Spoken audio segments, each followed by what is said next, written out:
All righty, let's go ahead and get started for today.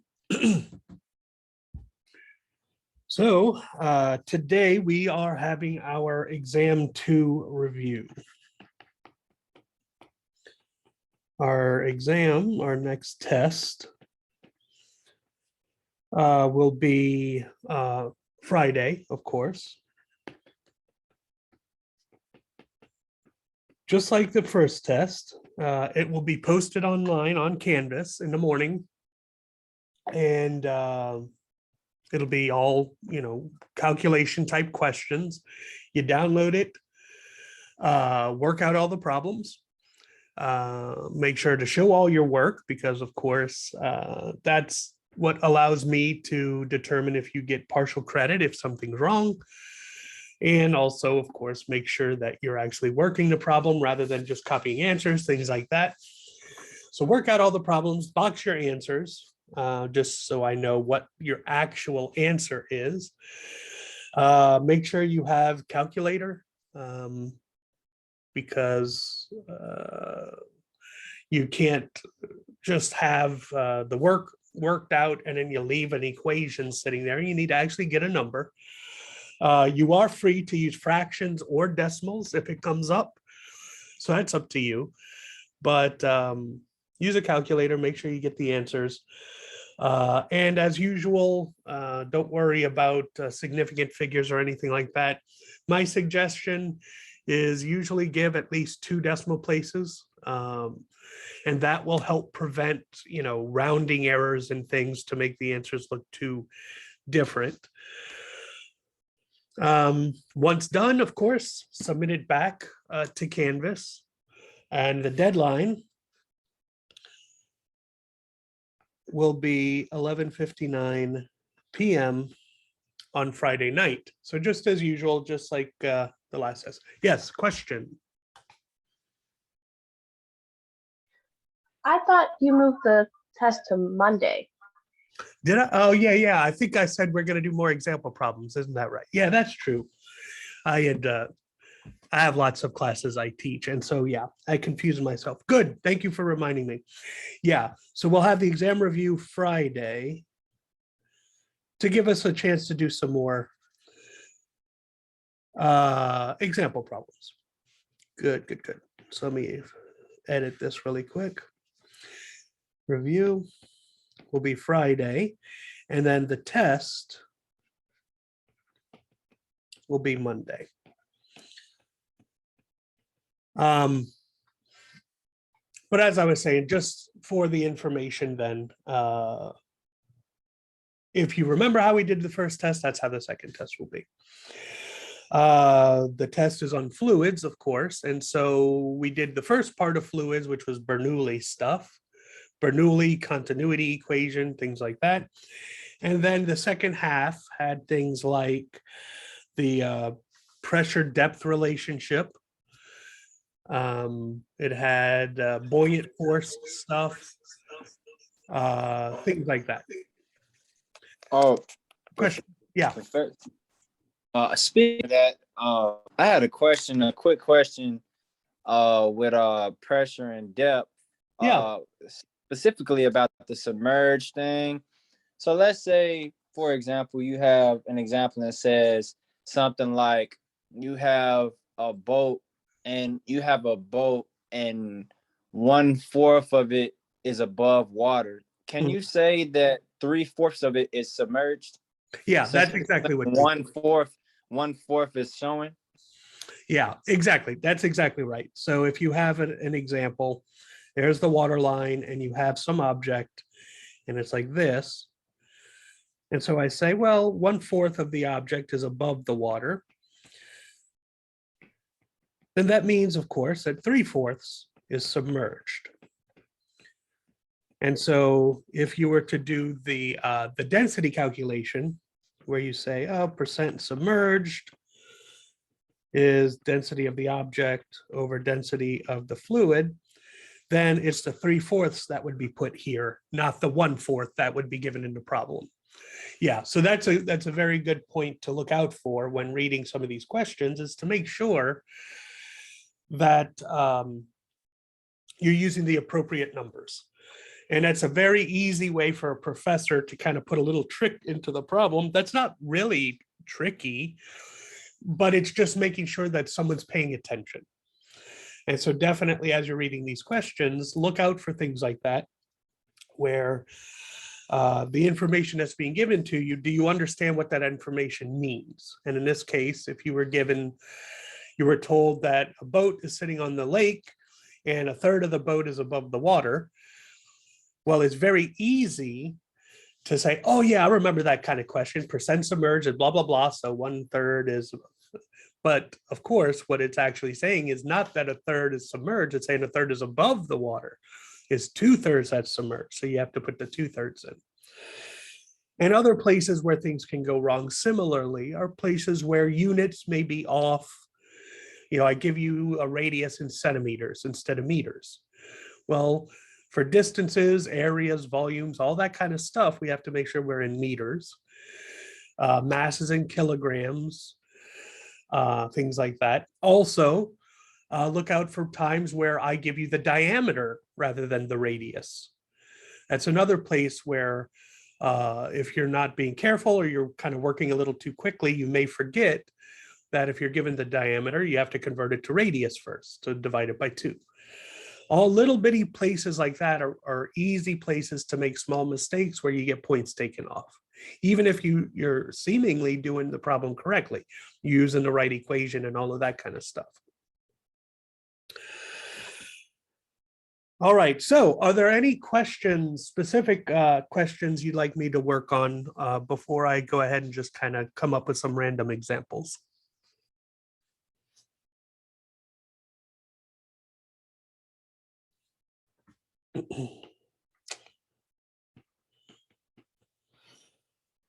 All right, well, let's try this. Let's try this example. A diver of mass 100 kilograms dives into a lake 70 meters down. Part A, calculate the pressure felt by the diver. And B, what would be the diver's apparent weight?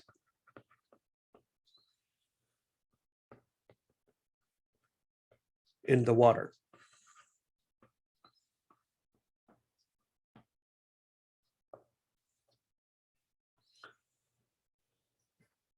All right.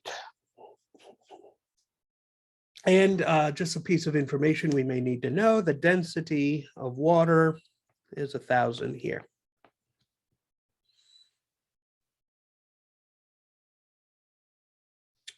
So I look at this question, I say, okay, a diver is going down. I want to know something about the pressure due to his depth. Well, that, of course, is the pressure-depth relationship. That says the pressure felt by something, given that it's under the water a certain distance, is rho times g times h. Now, here's something to note. I wasn't specific here in this question, and I'll go ahead and make a rule about this, just for us. Remember, there's 2 types of pressure you may be asked about. You may be asked about the absolute pressure, the total pressure felt by the person, or you may be asked about the gauge pressure. And so if you remember gauge pressure versus absolute, the absolute pressure is the same as the gauge pressure plus atmospheric pressure, right?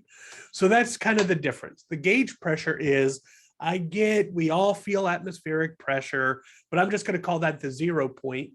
And so my gauge pressure is how much more pressure do I feel than just the atmospheric.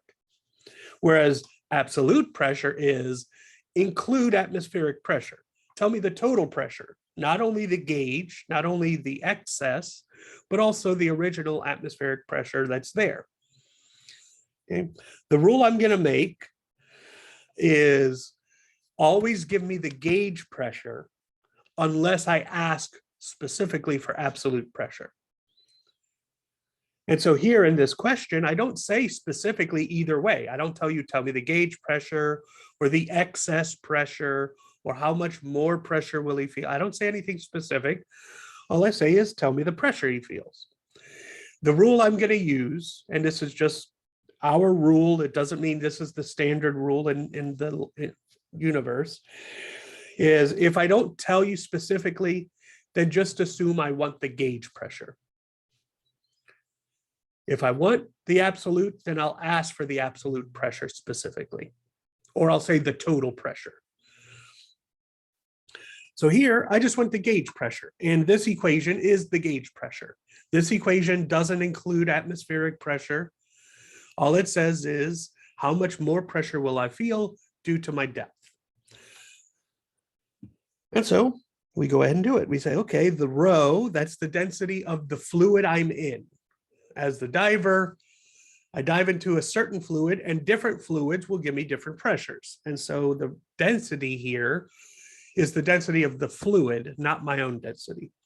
So it's the 1,000 because I'm in the water, times 9.8 is G, times the depth. And remember, this has to be in meters. And I'm told 70 meters down, so it's 70 meters. So I get out my calculator, 1,000 times 9.8 times 70, and I get the pressure is 686,000 pascals, or if you like scientific notation, 6.86 times 10 to the 1, 2, 3, 4, 5 pascals. And so technically this would be the gauge pressure. He's already at atmospheric pressure, and then he gets this much more pressure added to him because he dived down into the water. Excuse me, does that say 70 or 20? 70, yeah. That's my fast writing on an iPad, I'm sorry. That's a 7. I was confused. Thank you. Sure, no problem. All right, so there we go. Any questions about part A? The pressure depth relationship here.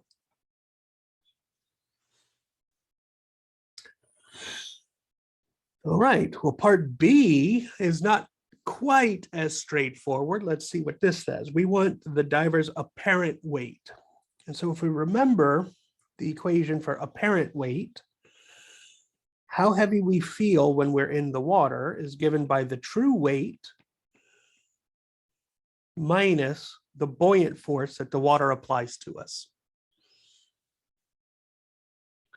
And so these are the two things I need. I need to know my true weight, and I need to know, or the diver's true weight, I should say, and I need to know the buoyant force that the diver would feel. So how do I get these? Let's work on the true weight first. So true weight, well, that's easy. That's just mg, right? Mass times gravity. That's the weight of the person. And thankfully, in this question, I'm given the mass. So I could go ahead and calculate this out. 100 times 9.8. So the weight of the diver is 980 newtons.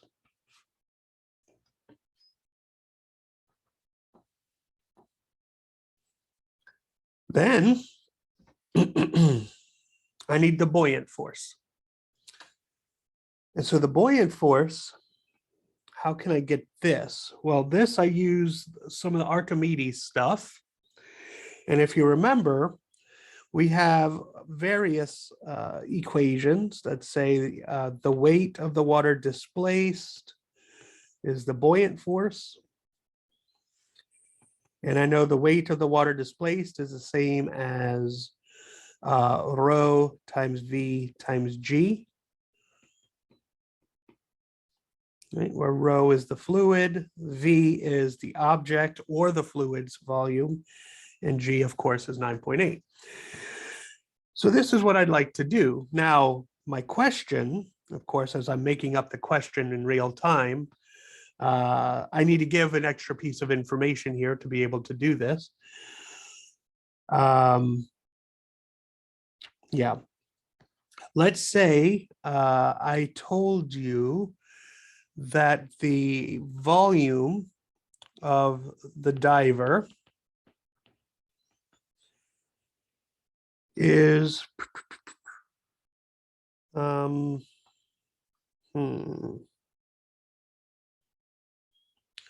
let's say it's a 2 cubic meters. Okay. So if I were making this question on a test, I would have thought of this, of course, after I reread the question, and this would be in the problem somewhere. Or instead of saying this is a diver, this is, a sphere or a shape where you could calculate the volume in some way. Here, since it's a diver is a weird shape, so I'm just going to give you the volume of the diver. And it turns out that it happens to be 2 cubic meters. So we say, okay, good. What do I have? Rho for the fluid is 1,000 times V, the volume, which is 2, times G, which is 9.8.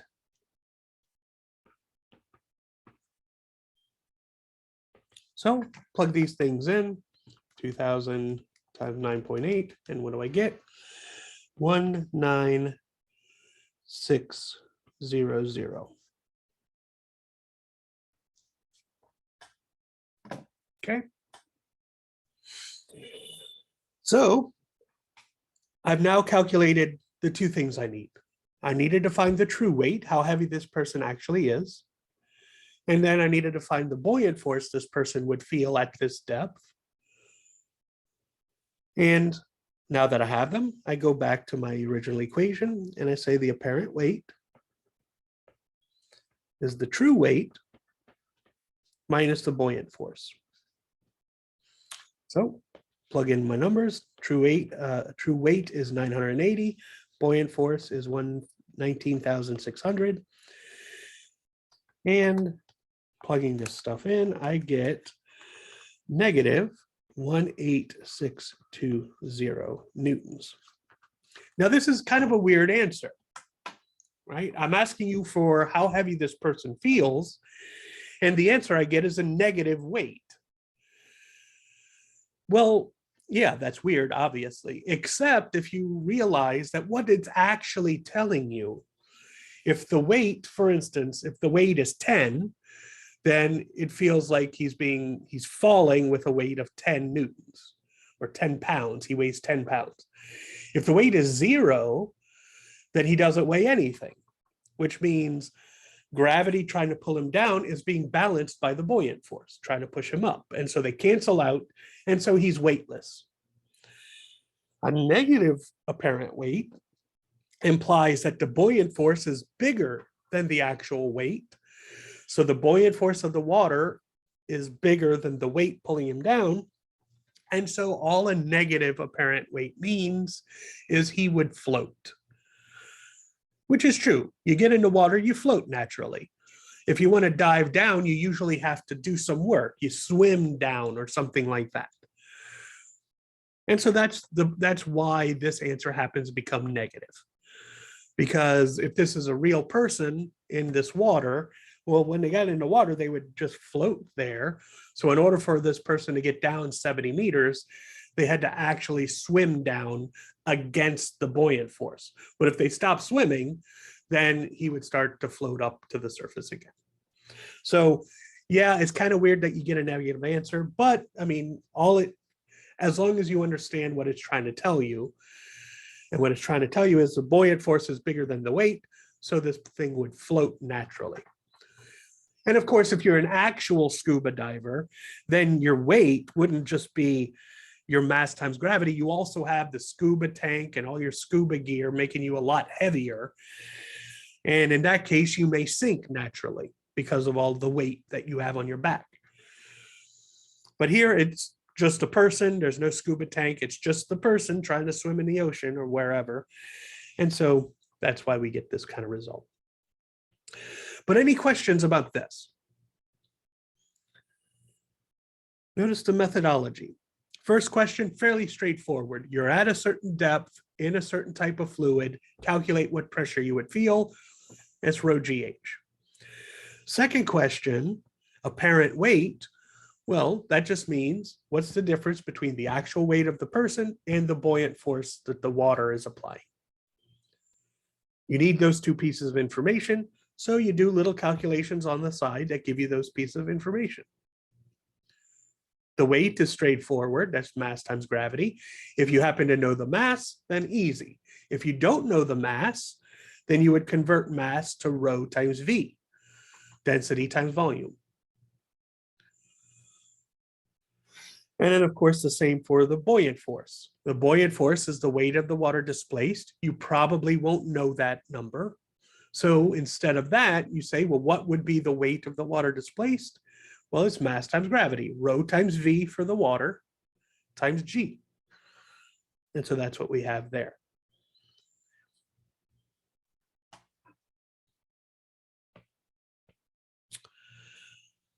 All right, let's see another example.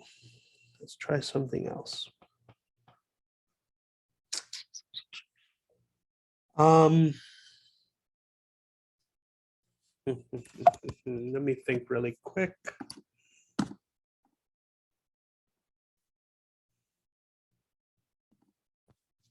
Let's say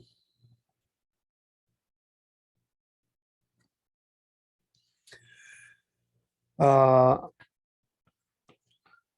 metal sphere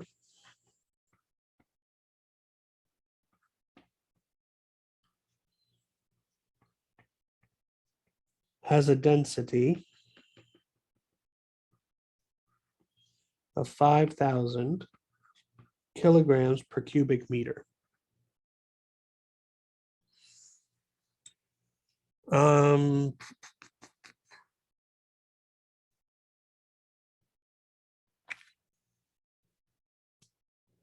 Okay.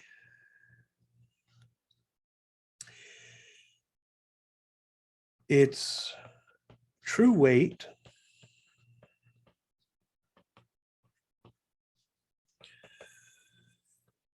is, let's try,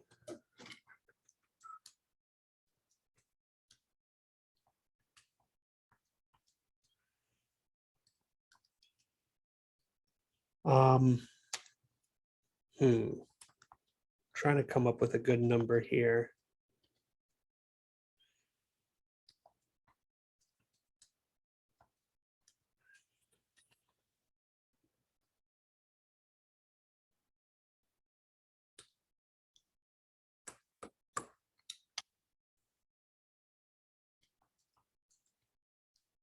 Let's say its true weight is 70,000 newtons. Okay.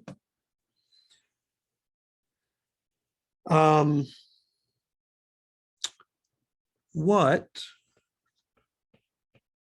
would be its apparent weight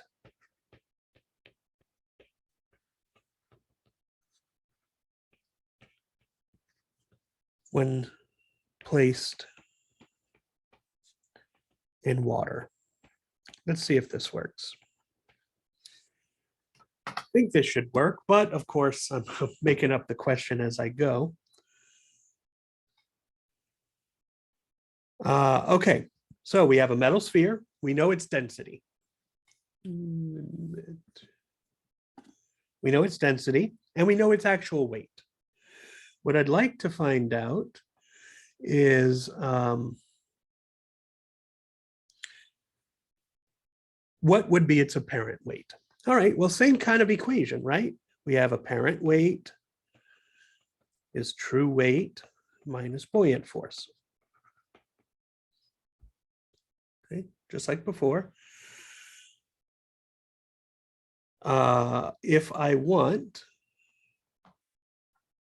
the apparent weight. I need to know the true weight. Well, that's easy. Notice I have the true weight. True weight, I'll put it on the side here, is 70,000. Good, so that's done. Nice. But I also need the buoyant force. Well, the buoyant force I don't know, so I need to calculate it. And I already know from previous examples, likely what I'm going to do is the buoyant force is the rho times V times G. Rho fluid, V fluid times G, or rho fluid times V object times G, depending on do I know the volume of the fluid or the volume of the object. All right, so do I know those pieces of information? Well, I don't know anything about the volume of the fluid, so I'm not going to use that one. I'm going to use the volume of the object version. I need the density of the fluid. Well, this is water. And so we know the density of water is still 1,000. I need the volume of the object. Do I know the volume of the object here? Anybody say? No. No. All right. That's bad news. But I need it. So certainly there must be a way to calculate it. So let's think if we could figure out how to calculate. Anybody have any idea how to get the volume of the object given what we know? So would you do it? Would you go by like this? We have you do from this problem, you have the density of the metal sphere. So that would be 5,000. And then you have to actually, you'll have the you can multiply that, and you have to calculate the volume from a sphere. But we don't have the diameter though. Right. I was gonna say 4/3 times pi r cubed give us the volume, but we don't have the diameter. Right. So actually, I don't know. Okay, no problem. This is exactly why I did this question. Anybody else having any idea? We need to find a buoyant force, and part of that means we need the volume of this metal sphere. But this is a weird time where I'm not given the size of the sphere. What I'm given is the density, what kind of metal it is, and I'm told the weight of the sphere. Is there any way? Go ahead. Oh, for weight, could you, that equals, is it gravitational, that weight equals mg? Could you divide by like gravity and get the mass and then use the mass and density to find the volume? Or could you do like density equals mass times volume, or that, and then reverse it around to find the volume? So just manipulate that equation. Yeah, actually, both of y'all just said exactly the same thing in two different ways. You start with, you have the weight. Weight is mass times gravity. Fine. And we know the weight, so that's good. We don't know mass, but we could solve for the mass, and mass is weight over gravity. But then we know mass from the density equation. Remember, density is mass over volume.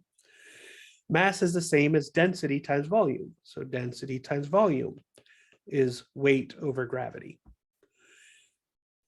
Now, what is it I need? Well, of course, I need the volume. So let me go ahead and solve it for volume. Volume then is weight divided by density times gravity. I just moved the density over down to the bottom. So I would need all three of these things. Well, the weight I know, so that's okay. That's 70,000. Gravity, of course, that's 9.8. So I would need the density. Well, which density is this? For this particular calculation I'm doing, is this the density of the object or the density of the fluid? The object. Yes, that's right. Because remember, this equation is the weight of the object. How heavy is the object? And that means the weight, who cares if it's in a water? This is the actual weight of the object. And so all the pieces of information for this particular little calculation is all about the object itself. So exactly right. The density would be the density of the object, which we know, 5,000. That's given in a problem. So good, we have everything we need. So we could plug everything in. the weight, 70,000, the density, 5,000, G, 9.8.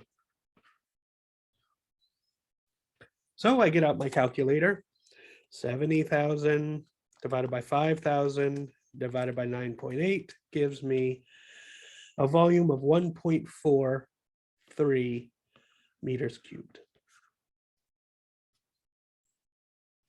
Okay, well, before I move on, are there any questions about how we get this volume?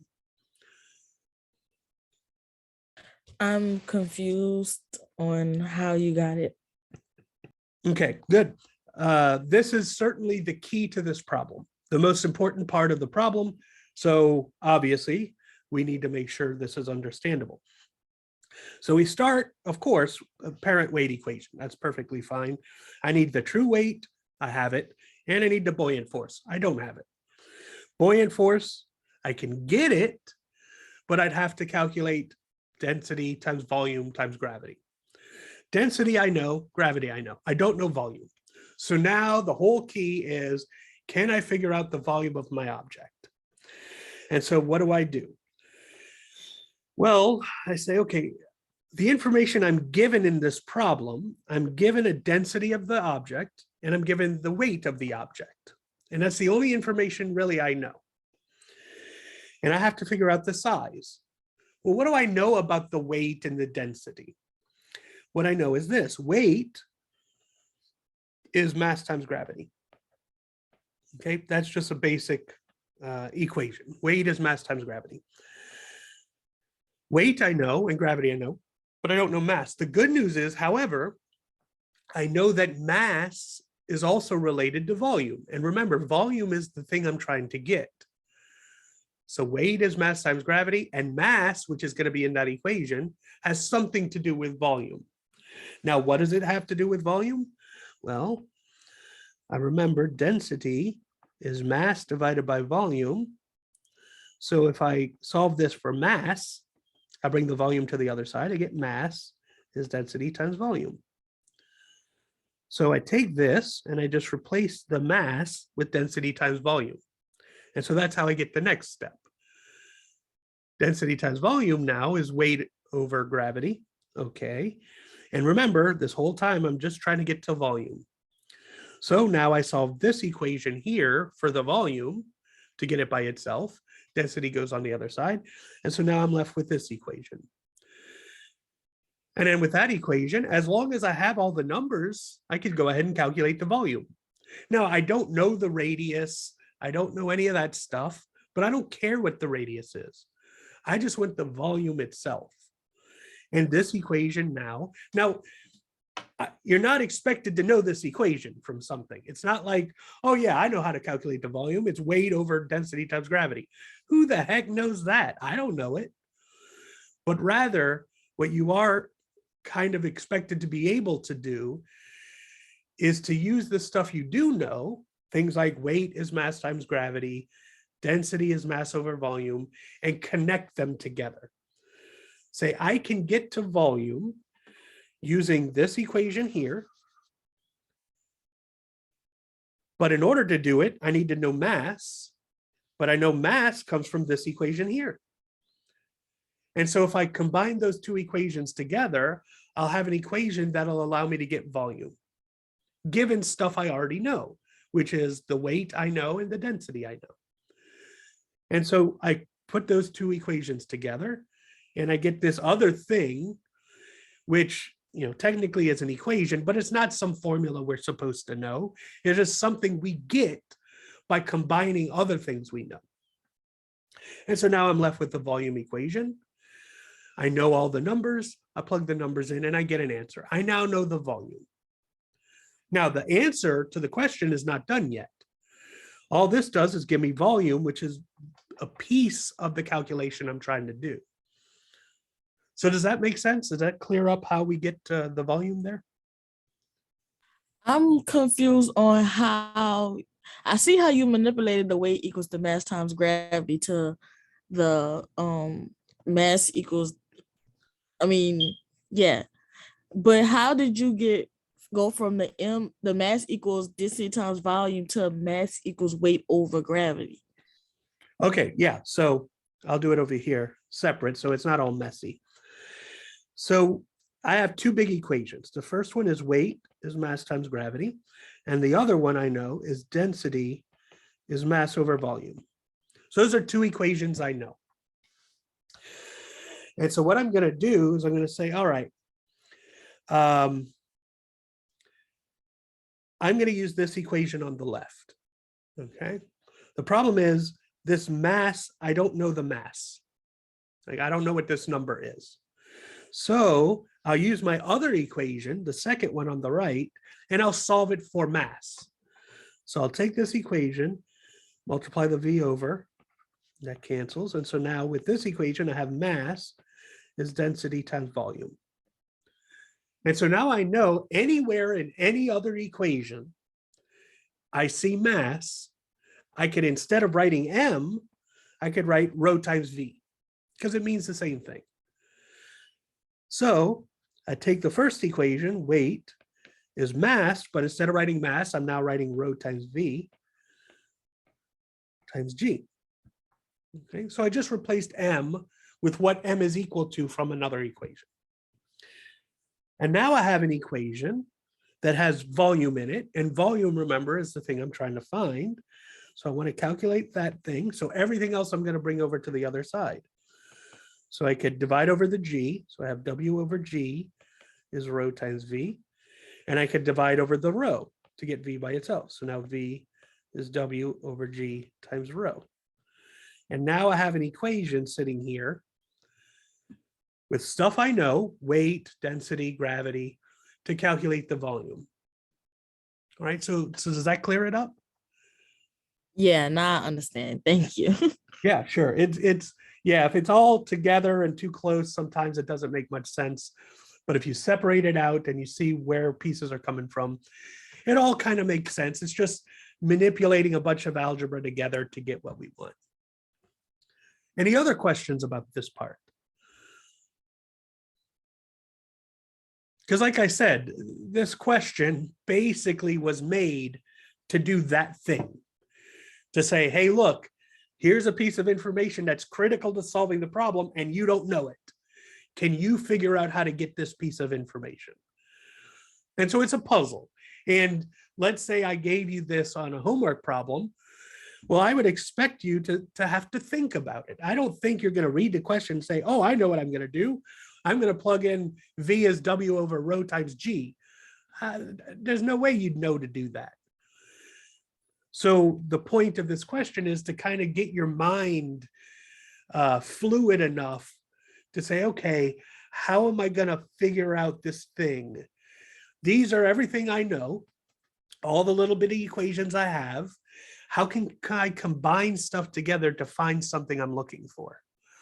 And you may try something and it doesn't work, so you have to try something else. Here, I just had in my mind, I already am comfortable enough with this stuff where I know where it's going to go. So I can immediately know which equations to use. If this is your first time doing this kind of stuff, it may take you, 30 minutes or an hour to figure this out for all I know.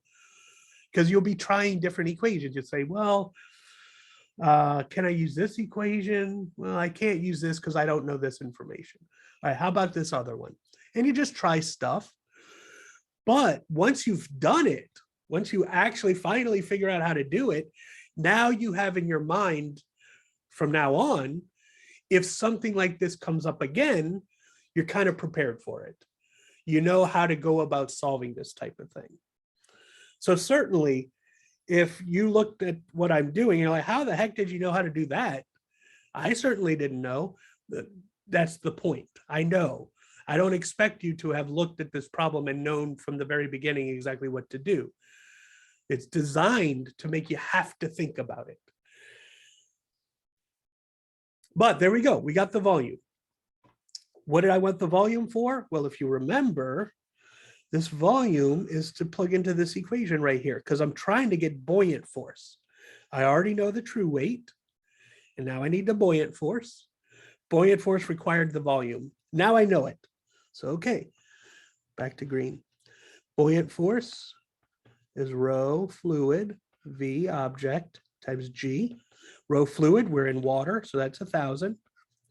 V object, 1.43. And G is 9.8.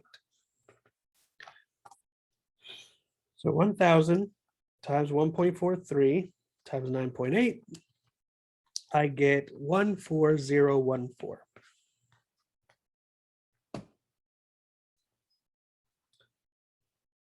All right, and now we're almost done. So let me move this stuff down a little bit. Now I know the buoyant force. I go back to the original equation. Apparent weight. Apparent weight is true weight minus buoyant force. The true weight, that was given originally as 70,000. 70,000 minus buoyant force, I just calculated, 14014. So again, get my calculator.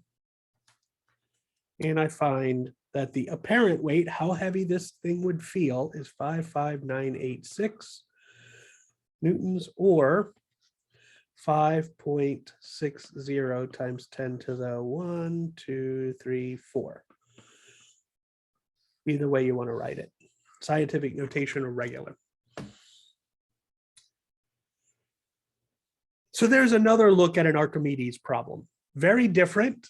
Of course, we're using exactly the same relationships, which is why it's still Archimedes principle stuff, but kind of a different way of going at it.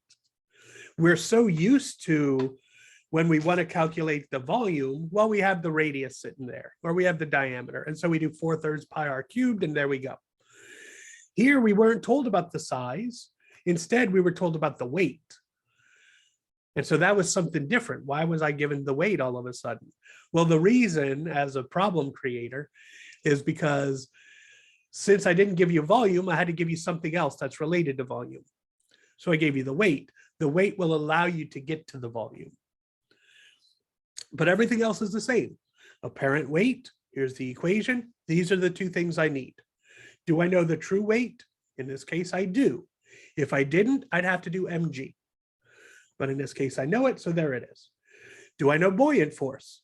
I don't know buoyant force, so I have to calculate it. How do I calculate it? That's one of Archimedes' relationships.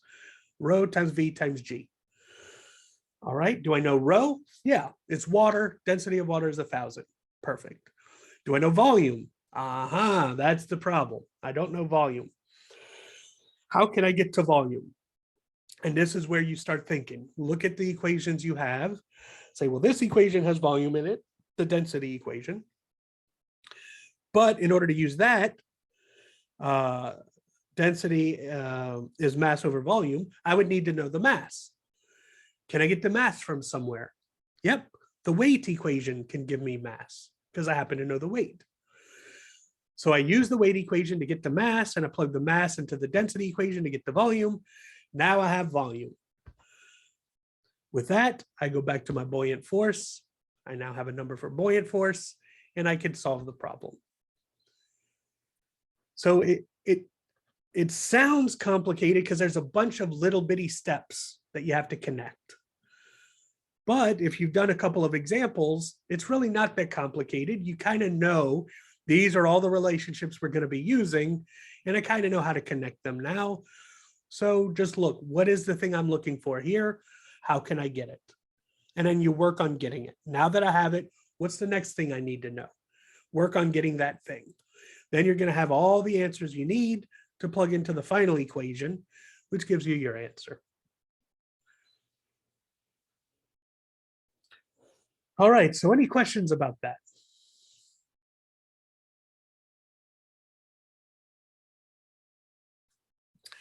Actually, could you go back down to how the formulas to see how you combine both equations Sure. to get a volume? I just want to copy that down. We'll take a screenshot of the thing real quick. Yeah, no problem. No problem. All right, well, this is all I have. Of course, the class is over technically. It went by pretty quick, at least for me. Again, Friday, we will be doing the exam review.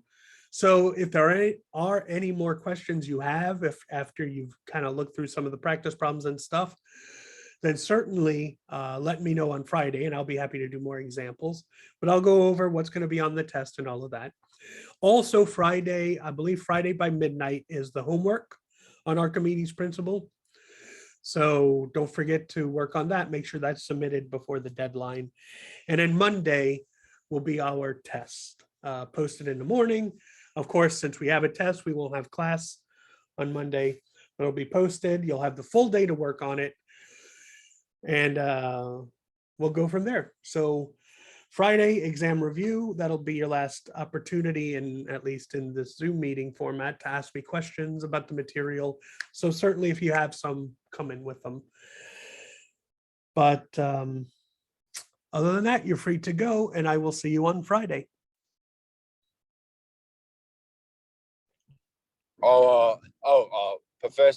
Professor Rosman, I won't be able to. I might not be able to be on class Friday because I actually have a 2-day track meet. But my coach sent out the email and everything. Okay. So I'm gonna make sure I get the notes. I feel like I'm pretty confident on what's going on and everything. So I feel like I'm ready for the exam. Good, good. And definitely I'll be posting, as usual, these videos to Canvas and like these sheets, these notes. So you'll be able to download them whenever you get back from your track meet to look over as well. And if there are any questions, everybody, of course, is always welcome to email me. If you're working on something and you're kind of confused about something, that's all right as well. Yes, sir. Thank you. All right. See y'all later.